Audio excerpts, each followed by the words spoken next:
and a warm welcome and a good evening. And I'm going to say this like thumbs up, because the thumbs up is a reflection of what's been going on with us for the last 4 weeks. This conversation, this dialogue, ConveningSA, hashtag ConveningSA, is something that we've been bringing to you, and you're very much a part of it because of so many people who've interacted with us, have engaged with us when we've been live, when we've been off air, as in not live here, but we're always online in terms of social media. And the issues we've been talking about are most significant. And therefore, for me, it's been a particularly important place or platform to be a part of. Let me just reflect. Week 1, quality education in our country. Week 2, anchoring democracy. Last week, which is week 3, economic transformation. Well, tonight is week 4. It's the final week of the series. Ironically, the topic, healing and reconciliation. Many may say we should have started with healing and reconciliation because it's that important. Having said all of that, that's what we'll talk about for the next hour. So as we talk, people have already asked questions ahead of the show. Great that you've done that. But those that haven't, you still have a chance to interact, engage with us all throughout the better part of the next hour. And engage is Facebook, Twitter, YouTube, those 3 in particular. Doesn't stop you telling your friends as well. So what about sharing this link right now and telling others, so bring them all into this conversation. In that sense, what we do is we amplify what goes on here all around the nation. And as you know, how we need to amplify the important issue of healing and reconciliation. It is such a critical issue indeed. Right, let's get to the guests, but hashtag ConveningSA, do not forget that, please. Let's get to the guests. We've got 3 people who are going to help us with some serious answers around this. Bishop Malusi Mpulwana is with us. He's the General Secretary of the SACC, which is an acronym I think everybody knows, the South African Council of Churches. He's also the chair of the National Convention of South Africa, which in effect is put together ConveningSA. And if I go back to a long gone time, which I think is relevant to today, received an honorary doctorate at the Nelson Mandela University for lifetime community services for his role in particular to stop political violence in the 1980s and 1990s. We'll probably pick his brain about issues of reconciliation and healing coming out of that. So appreciate you joining us once again, Bishop. Thank you for your time. Thank you for having me. Right, and there's more. I mean, that's one person. Sibongile Mkabela is with me, for the CEO of the Nelson Mandela Children's Fund. I've had the privilege of engaging with her in the past as well.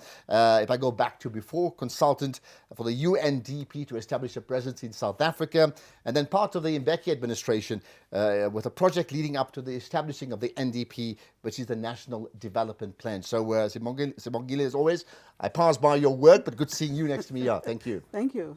And the third guest we have is Anele Nzimande, who's an LLB graduate at the University of Witwatersrand. That may seem the most significant. It's probably the least important one. There are more important issues. She's co-written a book, I'm very impressed with this, called Reflections on South Africa, put together by the SABC Foundation. She's also a legal researcher at the Center, or was at the Center for Applied Legal Studies, and importantly, in terms of where she's now, senior researcher at the Black Stripe Foundation that produces that television series, The Big Debate, which I think many of the issues that we saw there, again, pricked our conscience, pricked our brains, and asked us, where are we going? So I'm going to do just that, prick our conscience and talk about this issue of healing and reconciliation. And of course, I will start with you, Bishop Mpulwana. Thank you for joining us. So, healing and reconciliation. Have we healed? Have we reconciled? Why are we having this discussion now? Actually, I tend to want to say it's healing for reconciliation. But I don't think we can reconcile without healing. And so that the healing actually is, South Africa is a wounded society. And our woundedness manifests itself in everything we say and do. Every protest, every experience demonstrates our woundedness. And we're wounded as individuals, we're wounded as communities, we're wounded as families. And at the core of that, which is why I like what the Nelson Mandela Children's Fund is doing, at the core of that is actually family, because the woundedness is in the family. It expresses itself in so many ways. I remember when we had the case of the students from the University of the Free State that had molested female workers at that university. And I was talking to the pastors in the Free State, particularly the Dutch Reformed Church, and I was saying, these kids, we can take them through all the disciplinary processes. These kids come from families, and those families have got their own sense of woundedness, and they are spilling that out in wounding other people. And it is in this that we have to deal. In order to reconcile, we're going to deal with who we are. We don't even have a common sense of what it means to be a South African because of the woundedness. It's an interesting thought, and we come back to that. White children, for example, children of apartheid South Africa parents, and interestingly, you, as a man of the cloth, describe them as wounded. Others have a different opinion of that. We'll get back to that in a minute. Let me pick up on your thoughts on issues of healing and reconciliation. Again, I'll put a similar question to you. Why are we having this discussion now? Does it suggest that the fact that we can even bring it up now suggests what? I think when I think of South African society, I think of a marriage. I think of that point. Well, 1994 for me was the wedding. It was the celebration. Okay. But obviously, in order to make any marriage work, you have to do the hard work, the difficult work. And I think we didn't do that. We just thought everything was going to be fine. White and black, we're now part of this rainbow nation. And I think what I appreciate about the time that we are living in now is that we're starting to have the conversation. We are in a counseling stage. We're in the counseling now because we didn't do the pre-counseling, and Bishop knows the importance of pre-counseling before you even have the wedding, so that you know what you're getting yourself into. And I think we thought it was just going to be a big honeymoon, and it really, really wasn't, because it wasn't love at first sight. You were putting people together that have been at loggerheads for over a century. And I think at least now we are having a conversation about how the reconciliation can happen in real terms. We've recognized that just putting a bandage over a gaping wound is not going to heal our society. We need to make sure that this time around we talk about the difficult issues, because the healing, as Bishop says, is multi-layered. We need to heal each other as Black people, first of all. Wow. For letting each other down, for the spying, for the government now that has let us down. And then we need to heal the Indians, apparently, right? Because they were more privileged than Black people. And then we need to heal the colored people. And then we all need to heal from the white supremacist racism. This is at our very first consulting session to heal the nation. My goodness. So layered. Okay, I'll pick up on some of the things you mentioned. Let me just bring in. I like that. I'm sure you want to add to this. So, and I'll put a similar thing to you. Are you surprised we're having this discussion now? No, not just us literally, but the country. I'm not surprised that the country is where it is, and part of it, and a big part of it. Yes, there's healing. Yes, there's reconciliation. There's hard work to be done. The thing is, it's hard to understand where we're going, because until you know where you are going, it's hard enough now to even know where we're coming from, and we're trying to brush that off. We don't know where we are. We don't know where you're going. And from where I sit, I look at it from looking at the families that we work with, looking at the children that we work with. And there's joy, there's excitement, there is so much talent, there's so much capability. And yet, we seem to be a society that doesn't seem to know what to do with good. And in some ways, whilst we're hurting, we're wounded, we need to heal. At the same time, I'm a mother.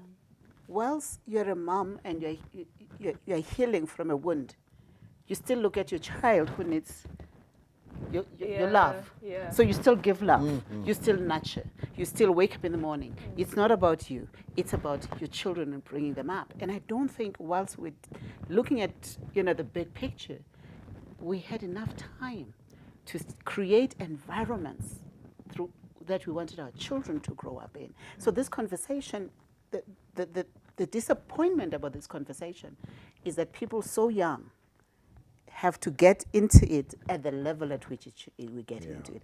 This work, most of it, should have been done. Yeah. A long time ago. Well, the question is why. Now, I made the point from the outset, Bishop, that your the honorary doctorate you received for resolving issues around let's call it political wars in the 80s and 90s. Goodness, that's so needed today. What has happened to us in the last 20 years that we and I'm going to borrow that analogy because it's a lovely one, and I'll certainly credit you for it in the future. We had this wedding, right? And did we go on honeymoon, by the way, after the wedding? We just ate the meat. Okay. I thought the honeymoon would have been the Rugby World Cup of '95 and maybe the African Cup of Nations. So there was no real, and after that, it was over. I think it was all the euphoria of the wedding day. All that was just wedding day. we didn't actually get down. It was at least in a honeymoon, you still get to know each other. We didn't. Is that not the case that if the pre-planning to the wedding was CODESA, clearly, right? But in ultimately putting the groups together, the couple didn't really know each other. No. You know, I can say for those that were conscious of it, there was some kind of consultative process in what was being prepared by the ANC called the Harare Declaration. Even that was limited because only those people in those parts of the country that were part of those processes were able to listen to it. But there wasn't, I mean, people are asking today why the SACC is doing a national convention, convening SA for conversations such as this. And somebody is saying, we're trying to, when we say, let's reimagine, let's redesign the South African experience and reorganize for it. They say, but didn't we do this at CODESA? I say, well, CODESA was nice, but you know what it was? It was a conversation between the African National Congress and the apartheid government. It was not everybody's conversation. So was it not? But just about every party was represented there. Yes, but they were either supporters, they were brought in as part of the de Klerk coterie, definitely those that were already inside, Right. and those that were outside, really, the AZAPO didn't want to participate, and PAC didn't want to participate. Whom are you really talking about?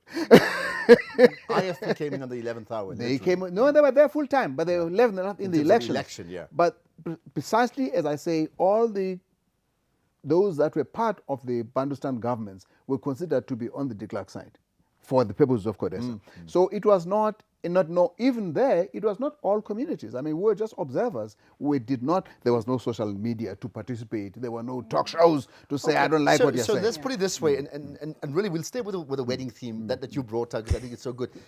Can we say then in that wedding, which was necessary by and large, right? An arranged wedding. An arranged wedding, clearly, because there were two people on this. That's the right way. Can we say, is it accurate to say there were two people marooned on a desert island and they said, let's get married, and they tried to find another couple? It's like, we're only two people around, so we need to get married, and that's what it was. But if that's the case, were there flaws in the makeup in terms of CODESA? Meaning, in those negotiations, I mean, moving away from weddings now, in the negotiations, were there flaws in the negotiating that we are now bearing the brunt of now?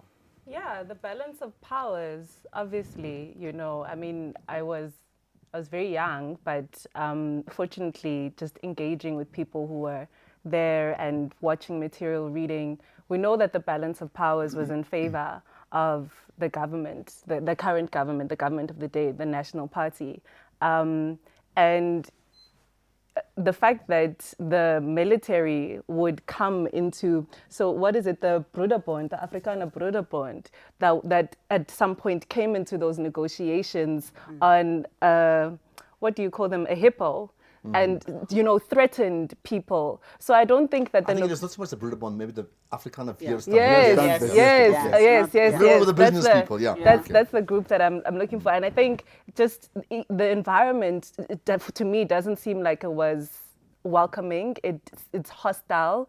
You're pushed into a corner. You can't really... But were they? I mean, the fact is, and we will talk more about healing just now, but the fact is, what came out of it? What came out of it is the most popular political movement of our time to control of the country. So what is wrong in that?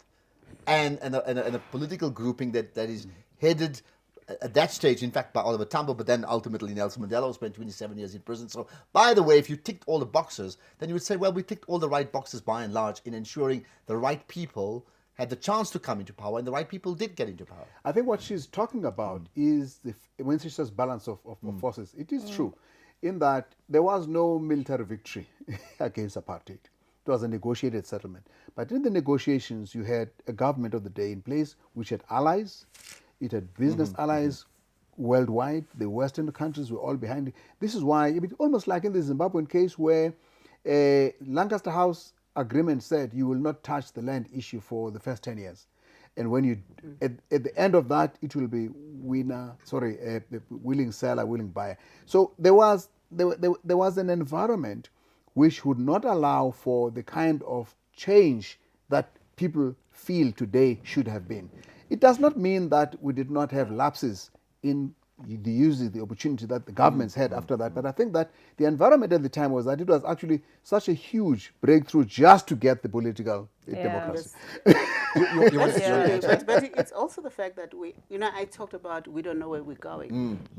We had understood at least where we're trying to go because civil society at that time had already organized the original RDP, not the final RDP, which was version 7. But if you go back to version 1 and version 2 of the Reconstruction and Development Program, was a deliberate plan of understanding where we were and where we're trying to go to. So in essence, civil society had a mandate and had an agenda. But with all the negotiations, of course, that agenda became a non-agenda. And by the time the watered-down version of the RDP, I couldn't relate to it, despite the fact that we had made inputs much earlier in the process. So it hasn't been a perfect process. It is extremely problematic. But I think I also want to just come back and say, I think we also put too much onto it. When it was just meant to help us cross the bridge. That's all it was. Just help us cross over that bridge. That's it. And then start building. We thought that's what it is. So we caught up in a situation where we were trying to make just a little bridge become our universe. That's not what it is. We need to break it down and start over again. Well, I'll tell you what, maybe it's a good time just to ask all three of the same questions. I want to get an answer on this one. So when we say we need to heal, what is your understanding by that phrase or that word, we need to heal? We need to come to terms with who we are, I as an individual. I mean, we used to say this in the black consciousness context, that you could not get a non-racial society where blacks don't take themselves seriously as human beings. And if you grow up in an environment that says you're nothing, that in itself, that whole life environment is a wounding and it's a painful experience of life.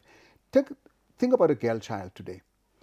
You grow up in an environment where in your own family, you are considered as less valuable. And you go out, you never know if you're going to reach the next destination without being molested. Your whole life is like, I make the example of a hare. Have you ever seen a hare that's not running? If it's not running, it's stopping for a moment. There's a fear factor. Exactly. This is, I mean, that is in itself is a wounding experience. And by the time you get less paid at work, by the time you get bullied in gender-based violence, all of this is almost like I deserve it. Okay. On a personal level, do you feel wounded yourself? I have liberated myself in many ways. So you're okay. I'm okay, but I know that I'm wounded, but I'm okay. I'm okay. Let's get another one. So, healing for you, Anil. What does it mean? I think healing for me would be where we get to a point where we are seeing growth in the country. We see a lot of stagnation. We see a lot of despair. We see a lot of desperation. And I think I would use another analogy of someone who, well, I have a child as well. You mentioned that you're a mother. And I remember during my pregnancy, because I fell pregnant during a very, very stressful time of my life, it was during Fees Must Fall. And at about 7 weeks in the pregnancy, I started to obviously bleed. You're not supposed to bleed because of the stress. And I'm finding out during Fees Must Fall. And now, okay, I'm pregnant. Okay, now what am I going to do? Okay, I'm going to pretend like this is not happening so that I can still be part of the movement. And then 7 weeks, I experienced this debilitating pain and the stress levels, like I was carrying so much stress in my body. And I think what that experience taught me is that when you are not in a state of calm, when you're not in a state of peace, nothing can grow. Right? Like there was something that was supposed to be growing inside of me, but now it can't grow because my body is not at equilibrium. And it's no wonder that our society is not growing. It's no wonder that our economy is stagnant. It's no wonder that the pass rates are so low because we have not healed. And therefore, the growth is not going to happen. My son is fine, by the way. He is alive. I was going to ask you that. You're fine. So. And he's growing. And he's growing. And he's growing. And I've healed. I had to do so much work. After that experience, I was like, okay, I can't be in a place where I'm always angry. I actually have to deal with the fact that I'm angry at my government. And what am I going to do with this anger? I need to use it constructively to change my community. We will call him the fees must fall baby. Okay? Yeah. Everyone In calls him years to that. come. On the record, the fees must fall baby. There we are. Absolutely. Healing to you? I think for me, healing would, there's lots of healing that has happened.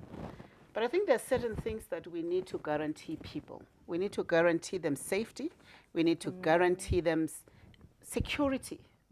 We need to guarantee them opportunities.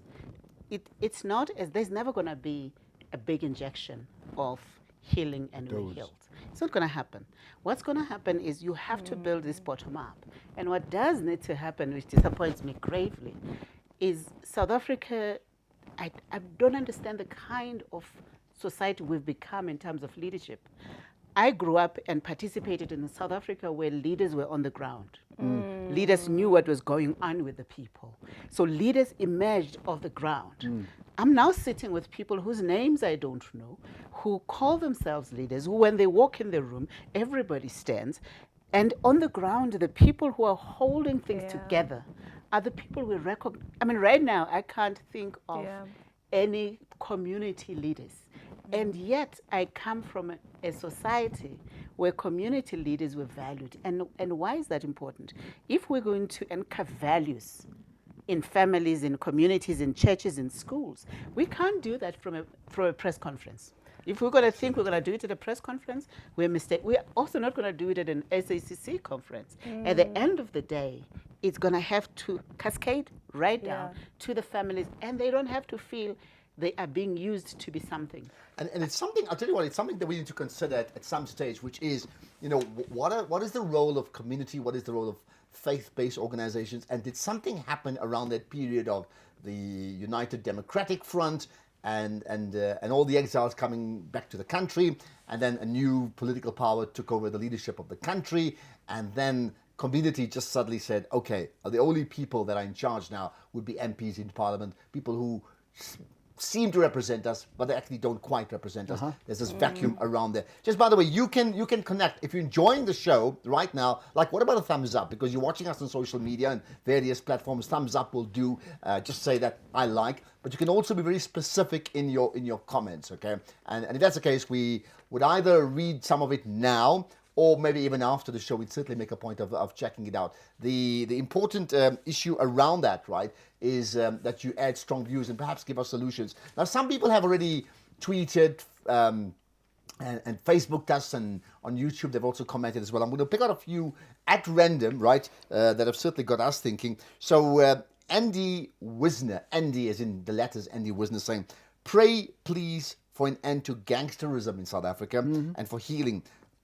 For healing, conversion, and restoration in the affected communities, and saying thank you. Marius Luet saying, education first and foremost, then authentic conversation outside our comfort zone. Above all, respect and mutual support. And there's more. Asif Fulbulia saying, I was debating about whether or not to respond to this, but given the traction that it's been getting, I think it is necessary.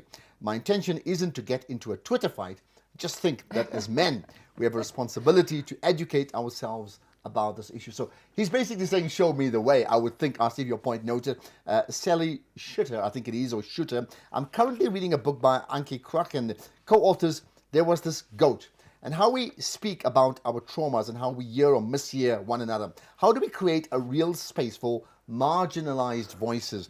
And Obama's question, what happened to facts? Just making that point here. And the last one I can read for now, Aryan Bezadino saying, in South Africa, where much injustice has occurred through history, how do we as a country, hoping to build equitable quality, bridge the gap between modernization and new tribal belief systems that threaten to disassemble our democratic constitution? I tell you what, there's a whole range of issues there. And there's more, of course, and you can just add on the conversation right now and even beyond that. Let's pick up, therefore, on this issue of, if we say we need to heal ourselves, right? So heal and reconcile, and this form of reconciliation. So if I'll come back to the TRC just now, if CODESA was part of this marriage that we had, who should be overseeing the healing right now? Let's start with you. That means, one person, an organization. There's a big convention you're having next week, I understand. But I mean, ultimately, who should be sitting down at the table to I make actually this want to go decision? back to what Bongi said about community. Okay. To go back to the UTNEC experience that you referenced at the beginning of the conflict. The conflict was between what was called AMA Africa and UDF. And the perception was that AMA Africa, that group led by Mzwandile Maqhina, was actually being used by the system. And it was a minority group against the UDF, which was the larger in the township. And of course, it was easier to just kill each other, and people are dying at the rate of 1.5 a day, I like to say, because there were 3 every 2 days. But the point in was to say, who has got responsibility to change this? I mean, why is it somebody else must come from elsewhere to make it happen? So all we did, and that is as a pastor at the local church, with other ministers in the community, we sat down with the leaders of both sides and said, give us a mandate, appoint amongst yourselves people that you trust to work with us. And both sides did the same thing. We locked them in a place and said, the whole of today we're going to be here. What vision of the future do you have for this place? Not everywhere, just this township. What kind of life do you want in UTNEC?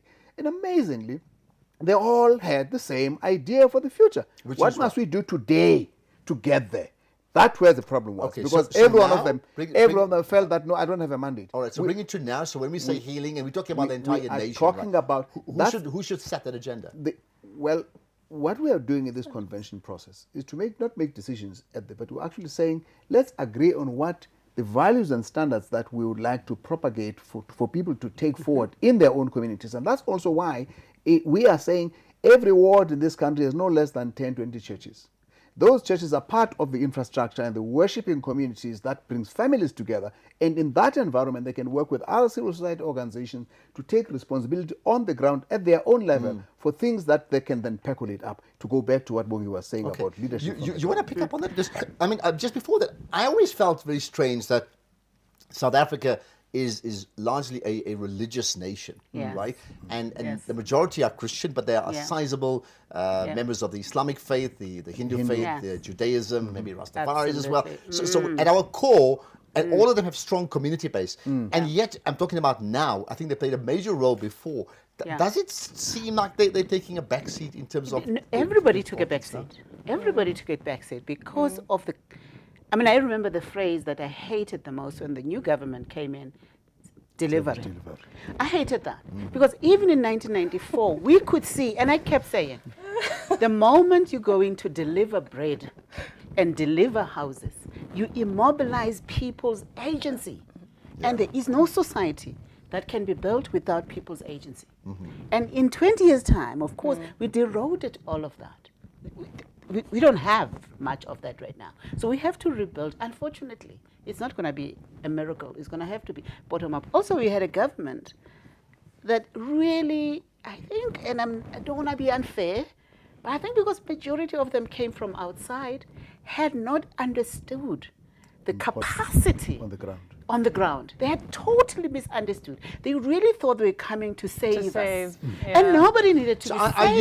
use an example today, ironically, and I said, if you're a marketer, right, and a typical South African marketer living in Sandton, Yes. and they're asked to market a brand to a township, there's a Yes. disconnect. They need to spend some time in the township. Absolutely. Could we use the same analogy with these political exiles for good reason, but when they came back, they were out of touch. They didn't understand. With, I'm a with the product of demands. Bantu education. He's a product of Bantu education.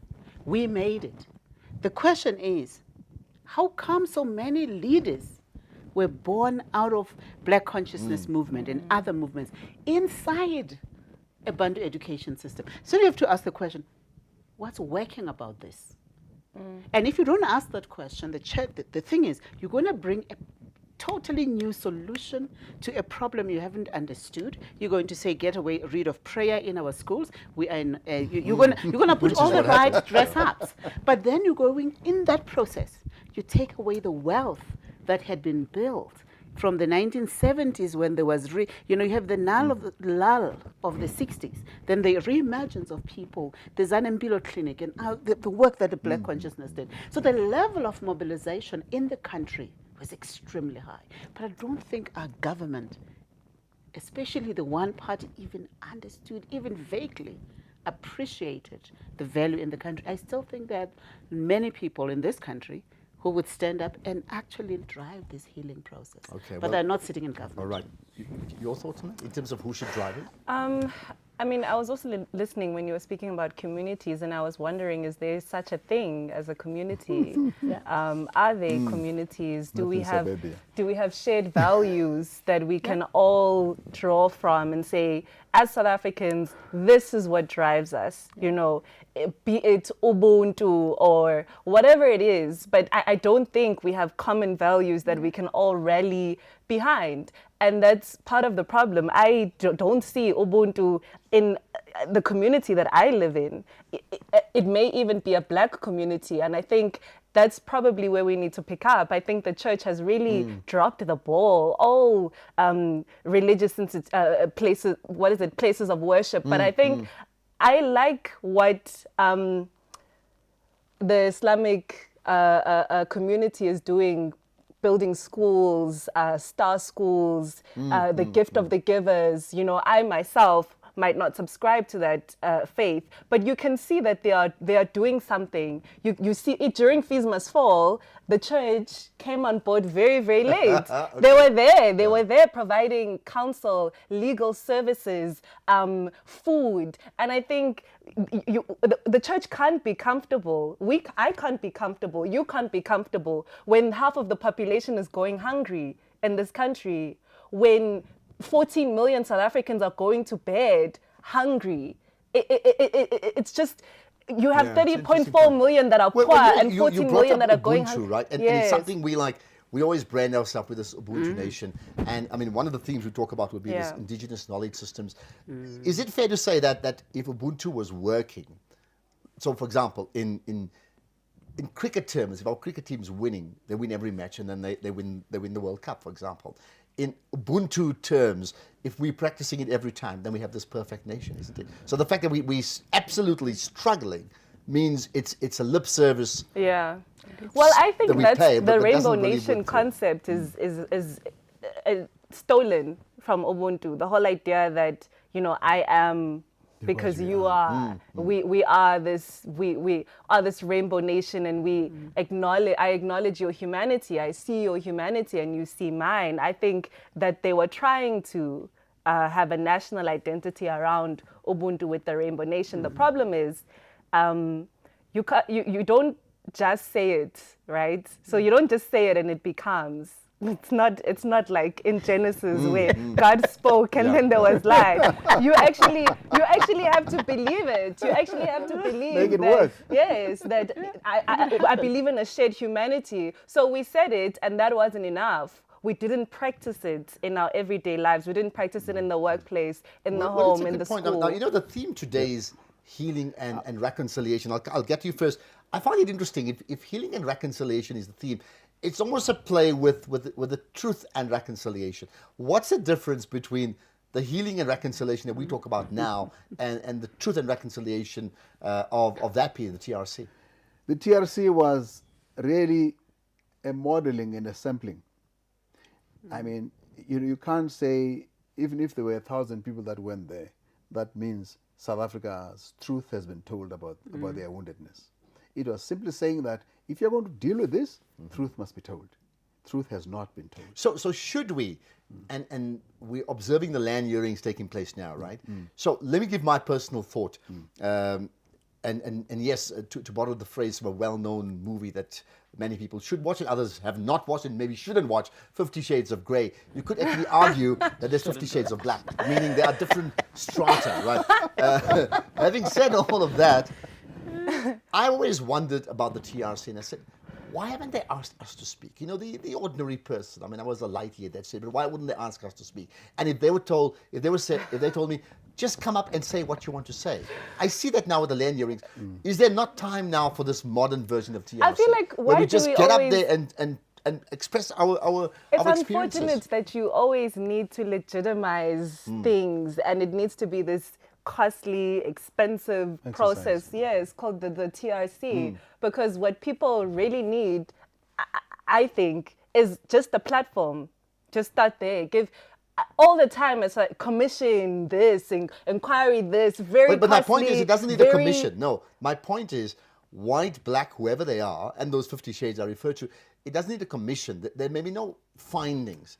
It's simply, we've never done this. It's where people mechanical. have- It's too mechanical is what Yeah. I'm trying to say. It's too higher level, you But, know. No, but my point, therefore, is shouldn't people, wherever they are, in their church halls, town halls, Yeah, mosques, exactly. go up on one Yes. day around the country Yes.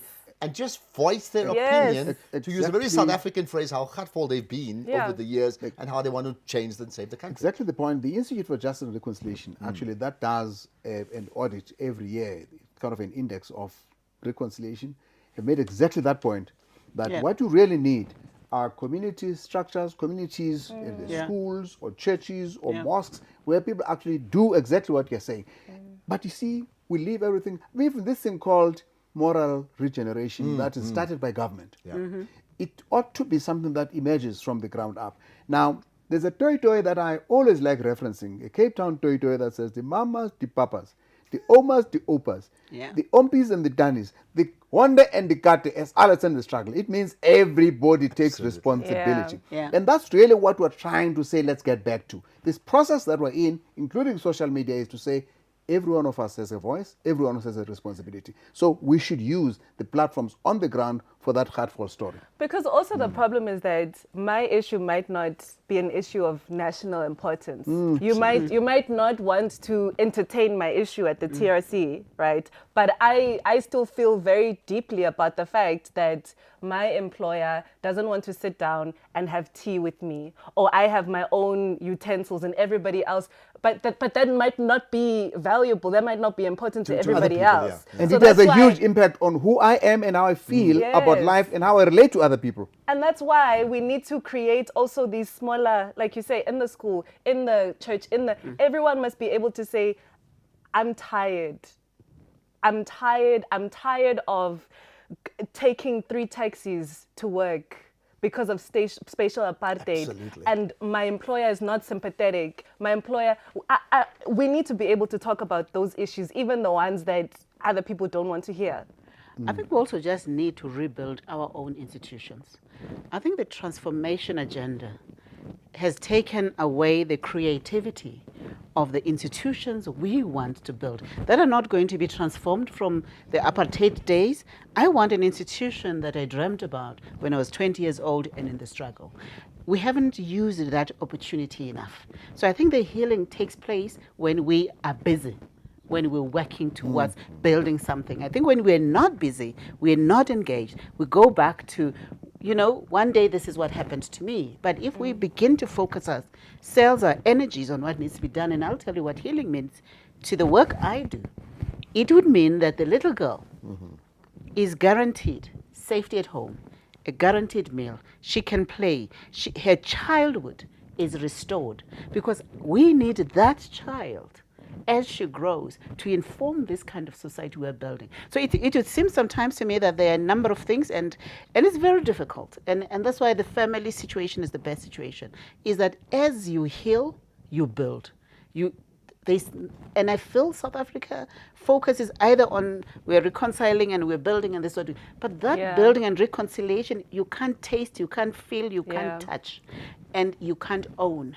And of course, the moment you say it's going to be a reconciliation, it's going to be a land issue, of course, all the big guns come out and the big policies come out. We have the best policies on children.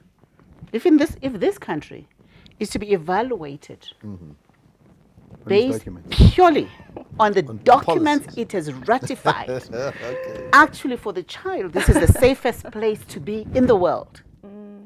And yet, it is the worst place for any child to be. So what's the leave one my line pain, answer to that? Leave Why my would there pain be of such yesteryear. Leave my pain of yesteryear and look at the pain of a 7-year-old.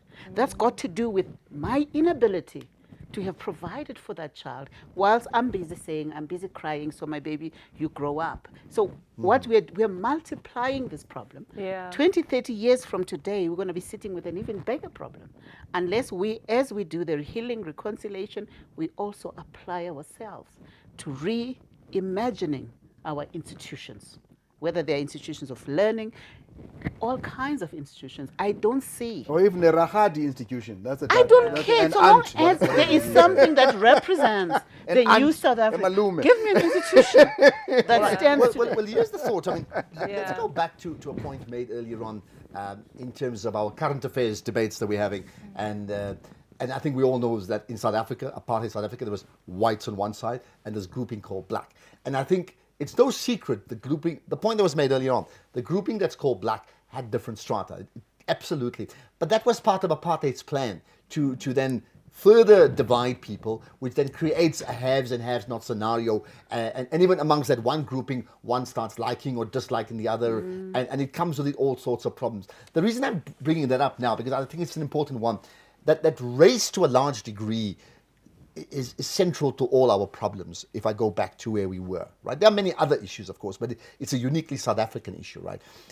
Race appears now to be coming to the fore once again, but there's a bigger move I see to sort of outing people. You're good, but you're not that good because you have an element of racism in you. How much of a focus should we put on that? Because that appears now to be like topmost on the national agenda, whereas a person actually, with respect, who has got no water, right?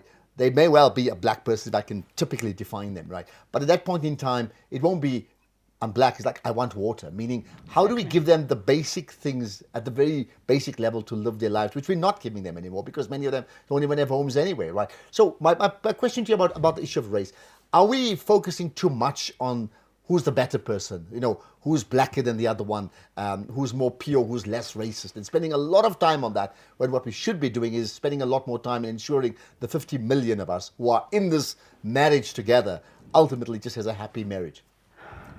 A woundedness breeds that competition of who's worse than the other. So, I spend my time saying, I'm better than you, or you seem to be better than me, and therefore we start in conflict. Yes. We have, not all is lost. Bongi referred to some of our documents. We have a great constitution. If only we could teach that constitution, live that constitution and its values, it opens with let's recognize the problems of the past and heal ourselves. We're not doing that. So it's not even, you don't even have even talking about race, we have not even a program at school that talks about what's the value of our diversity, our racial diversity. We're not even talking about that. So I can only see race as a source of conflict rather than a source of pride, that we actually have this great diversity. We're not it's a source of conflict, but you'd wish it was otherwise? Yes, that it could actually be. It's the wealth. I mean, look, last night they were doing a demonstration of culture for these heads of state BRICS, and I don't know how many South Africans would be able to interpret just the dance of the other group that they're not familiar with. What is the wealth in it? The idiom, the language. We don't make time of the wisdom that has been distilled over time in indigenous knowledge. We don't make time for it. In fact, our children are unlearning their languages because they are unimportant. So reconciliation cannot happen without dealing with all of these things. So the point that I'm making is that we have a constitution. If we leave just that constitution, nothing else, we would restore our institutions, we would restore our lives, would build, and these processes that we're in are to say, hey, there's a lot around you that you can use. Let's get back to it. Okay, you want to pick up on it? The race we have to win? I don't think I'm ever going to win the race. Look, I come from a black consciousness philosophy and understanding, and I have to fix myself, fix what I need to fix, and whoever comes along, comes along. I think we waste time and we give politicians an excuse for yet another press conference talking about who's blacker than whom, who's greener than whom. It's immaterial. When you ask the same people to deal with the material issues that face people, the real issues that face people, they will find all kinds of excuses. And the biggest thing that South Africa needs to be doing seriously, you talk about should we be providing water, is should we be enabling people to provide their water? Are there boreholes in villages where people live? Should we be getting this human energy and capital that we have, our fantastic young people we have. I'll tell you how you deal with the race problem. Just make sure that the African children, the white children, Indian children come together somewhere. Create space, that the social spaces for young people to engage. Me, I'm done. Get out of it. I'm a kind of a lost cause, okay? I'm completely, I mean, the way I look at the world, it's the way I've looked at the world all these years. However, when I give my child a chance, their first reference is not race. Okay. They see the other. When my And little should boy we was do that? fighting with another boy, and my first question was, was that a white boy? And he says to me, what does it matter? He hurts me. You see? And I pulled myself and said, it's not my battle. His battle, he will define, and it's going to be a different struggle, and it's not going to be referenced by my struggle. I think our voices are too loud. We need to mute our voices a little bit and allow younger voices a little bit more space. That's the woundedness I'm referring to when I talk well, about the white youth. Well, there you are. Because their parents are feeding them in their blood. Yeah, This, their own woundedness, it becomes a culture. I talked to AfriForum during the Fees Must Fall. They were going to, so they said, invade the University of Pretoria because this is a huge institution of 14, 15 billion. You cannot just shut it down because somebody doesn't like something. And therefore, we're going to teach that vice chancellor how to run that institution. He doesn't know how to do it. And so we had to sit down with them and say, you know what? The issues that are being raised by those students should also be your issues because you're That's parents. true. Because you're parents. And that led to a huge meeting at the Dutch Reform Church, the University of Pretoria, which actually built, believe it or not, a WhatsApp group of the parents, including Afrikaner parents. That's why there wasn't an invasion. So you can actually, but you need to take away this venom that comes from our past. Yeah. Okay. Yeah. Now, It's come from us. Anneli, go ahead. Raise. I mean, I think both Sisbongi and Bishop have kind of articulated what I wanted to say. Race is political, it's economic and how it plays out as well, but also it's social. So we can never dismiss how people feel when they are called the K word, because it's not just about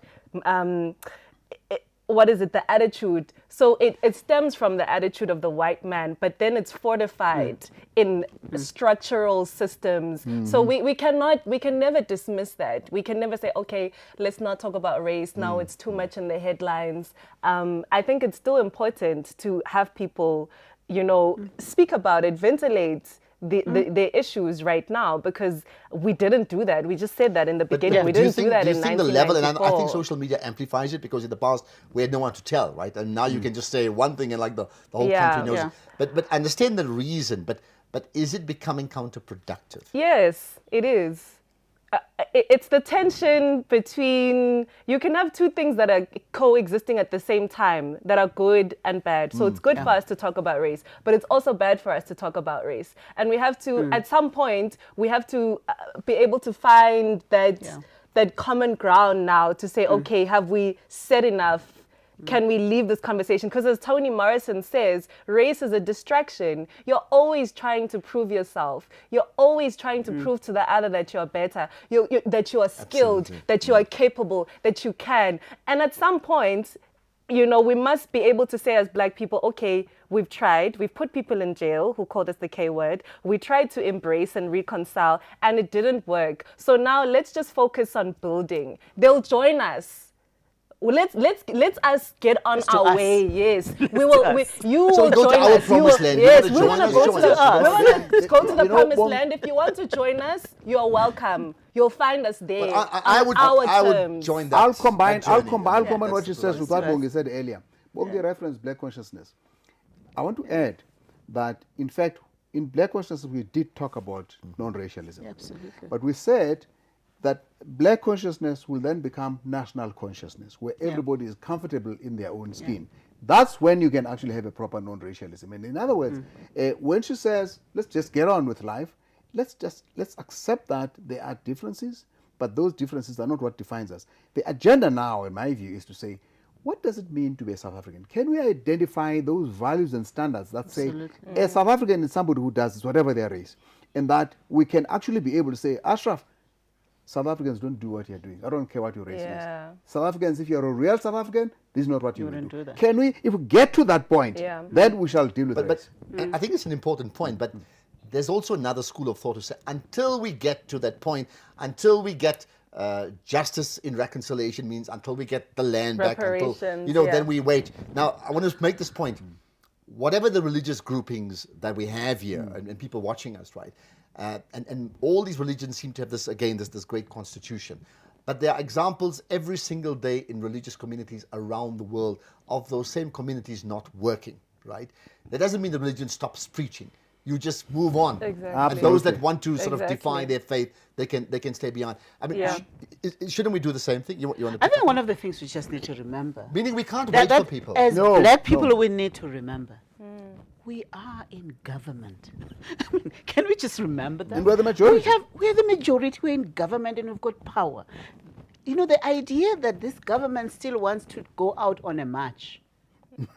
Against itself. Against itself. I just don't get it. Against You know, itself, I need to emphasize it- that, Yeah. against itself, and it's got to do with the inability to appreciate the power you have Yeah. and what it means. Yeah. But it also means it comes with responsibility. It cannot come with still wanting to be liked, because when you are governing, Yeah. you're going to create order in our townships. And sometimes it takes very basic rules to create order in our townships, order in our rural areas. So what I think we're doing is not wanting to deal with difficult things. Yeah. So those areas that are white, we're not touching them. Those areas that are black, we're not even servicing them. We you know, and I can see sometimes the lack of consciousness, just the consciousness of being black and servicing a black community, and unable to clean graves, unable to Yeah. restore dignity in the very things that we will go out and we say we respect those who've passed, and yet you go to the places where the managers who are black are responsible. For And graves. how they would treat their own. I think once we start treating ourselves with the power we have, those who vote have to vote and hold those that they vote for accountable. And the only way you can do that, and unfortunately, many NGOs and many donors moved away from townships, because the only way you can do that is to create a strong mass of leaders on the ground who can hold politicians accountable. Right now, I just think the absence of those holding those in power accountable is getting them to be, Yeah. you know, they define the issues, they decide this race, they're going to put 1 or 2 people in prison. It does not deal with the structural issues Absolutely. of But, race. okay, we've got about 5 minutes to go. Let's just pick up on the issue. And I spoke about justice earlier on. We could extend for another hour, maybe, right? If you like, just thumbs up. But pick up on this issue of land, right? Yeah. Which, you know, you mentioned fees must fall. So roads must fall, fees must fall, hashtags, right? Yeah. Farms Maybe must fall. decolonize South Africa, then Zuma must fall. I mean, all those things came up, right? Now it's give back the land, right? Yeah. Without getting into the debate, we don't have enough time for that, Yeah. okay? But the more important point is, do you get a sense that for many people who speak about land, is as if you give back the land, again, we have utopia, which is clearly not the case. Yeah. I mean, if we are talking about reconciliation, you can't reconcile if there are still divides. And if you have 84% of the land, you know, in white hands, clearly there are people who are living on the margins still. And it's not personal. It's not personal. No one is trying to take something from you. We are trying to reconcile the country, and the only way you can do that is by allowing there to be people who go into spaces they couldn't go into before. We're cramped. We are too crowded where we are, and I think it's just good faith. We shouldn't even have to be having these commissions and these land hearings. It would just be good faith if white people would say, okay, you know, how can I play my bit? Wow, I have 3 people living on hectares of land. Maybe I could actually offer up some of it if they're that to committed the government. to the Yes, in good nation-building faith. course, Just yeah. do it in good faith. Your thoughts, Len? In fact, Land just justice? on this issue, Jay Naidu and others are doing something similar in the Free State, where they're working with farmers. He's invited me to come and visit him. He messaged me last week. Please spend the weekend with me. But okay. Where they've got farmers that have voluntarily given up portions of their land to their workers so that they become co-owners of the farms. great. Now, but then, of course, that can work only in those farms where they are farm workers. Yeah. It's not a national solution where Yeah. you get the bulk Urban of land. Africans living in the 13% of the country still. Yeah. And the Bandustans being what they are, now it means that the chiefs are actually in charge of that. So there is something that needs to be done on a large scale. And I think the conversation, particularly, I would say, with the Dutch and the African churches would be very helpful. And they are coming to this conversation. Yeah, That's very good, I yeah. just want to say there's a video that I was watching of Desmond Tutu who was saying it's a shame that white people have not been able to raise a leader who has been able to convince that group how lucky they are. How lucky they are that black people can wake up in the morning from their shacks and go into the beautiful homes, clean those homes up, and be happy to go back to their their filth, shacks. to go back to their shacks. And I think For it peanuts. is for peanuts. It's an But absolute isn't it the shame. problem that those white leaders who've said that actually belong? This is not the problem. They belong to the parliamentary groups that now run the country. Meaning, if you're going to have a Right? white person, who- Exactly. they can't They- have those views we that don't still have- stay with Yeah. the Yes, minority we don't situation. have a white leader who has done what Mandela tried to do for the country and for black people. We needed, or we still need, a white leader who is going to say, you know what, we're lucky, and we ought to treat these people as if they are human because they have seen the humanity in us. Okay. Do we need that white leader? Well, I think we do.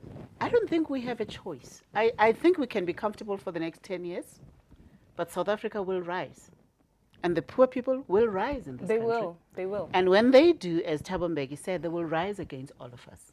So I don't think reconciliation, all of these things that need to happen, healing, it doesn't only need to happen to get things right. It has to happen in order to prevent yet another bloodbath. But there will be a bloodbath. I can't see any other way. Looking at where our communities are, at the level of anger, the number of... You can't have a country where 25% of a population is on grants. Okay, let me flip it around. We've got about a minute to go. Bloodbath worries me. I'm the Oh, it's gonna optimist. I want to build a champion nation. I want my country to be called champion South Africa, not junk state of South Africa. Something along those lines. But just 15 seconds each one of you. One thing we must do now that will set the country on the right path. We used to have black consciousness.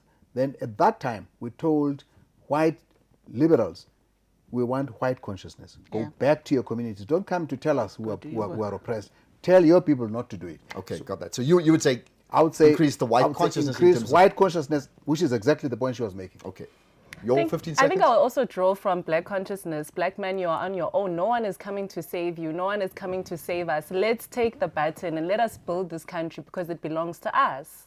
Okay. My parting short, adding to what they've said, is we don't have a choice. We've got to stand and rebuild our Well, institutions. there you are. That's where we're going to leave it. Great chatting to all three of you. Let me end with this, right? And just some thoughts of my very own. I said this the other day, that we would know South Africa would ultimately have transformed when our townships and our suburbs look the same. Now, that's a big problem. You can then extend it to people. When a person from a township and a person from a suburb effectively has the same attitude, the same aspirations, the same goals, the same struggles, and that mirrors the country by and large, then you know we would have transformed. We're far from that. Therefore, the issue of healing and reconciliation and truth and reconciliation and justice all comes together. But the final thing for all of us in times of despondency, by the way, is a phrase I often use, and I'll leave you with this here, right? Champion people build champion people, okay? And champion people build champion nations. It's nothing else. Ultimately, champion people build champion nations. My question to you is, are you part of that grouping that you would describe yourself, where your aspirations are aimed at becoming amongst that group of just champion person? Something for you to think about. ConveningSA, the hashtag, you can follow that to reflect on all the other programs we've done. It's a very important conversation we're having right now. If we've fallen short, it's one step up. the leather. And as you can see from the background here, it's building the country to about a BRICS phrase right now. One brick or one bricks at a time. Either way, we need to reach the nation. Good night and good evening.